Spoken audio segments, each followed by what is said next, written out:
প্রিয় বন্ধুরা, সামনে একটি ছাতার মতো আম গাছ দেখতে পাচ্ছেন।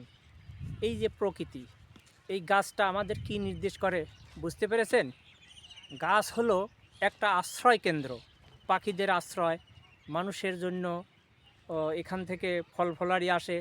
এই গাছ যেভাবে মাথা উঁচু করে দাঁড়িয়ে আছে, একটি পরিবারের বাবা, মা এবং বড় যারা থাকে তারা তাদের পরিবারের সকলের জন্য এরকম এই গাছ যেমন মাটির নিচে গাছের তলে ছায়া দিয়ে রাখে, বড় বড় পরিবারের বাবা মা এবং বড় যারা থাকে তারা কিন্তু ওই পরিবারের ছোটোদেরকে এইভাবে গাছের মতো ছায়া দিয়ে এইরকম করে তাদেরকে মানুষ করে, তাদেরকে বড় করে।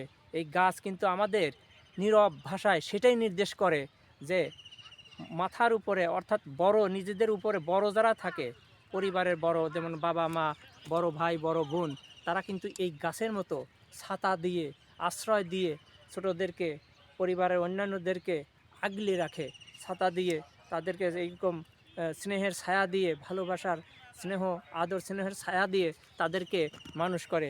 এই গাছটা কিন্তু প্রকৃতিগতভাবে তার নীরব ভাষায় সেইটা নির্দেশ করছে বলে আমার কাছে মনে হয়। গাছটা কিন্তু এই বাবা মায়ের মতো এই ছায়া দিচ্ছে, তার নিচে যে স্থানটা আছে ওই রকম।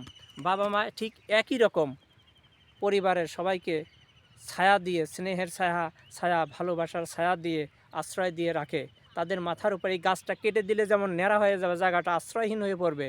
সমাজের বড় বাবা মা না থাকলে সেই পরিবারের ছোট যারা আছে তারা কিন্তু ওই রকম আশ্রয়হীন হয়ে পড়ে।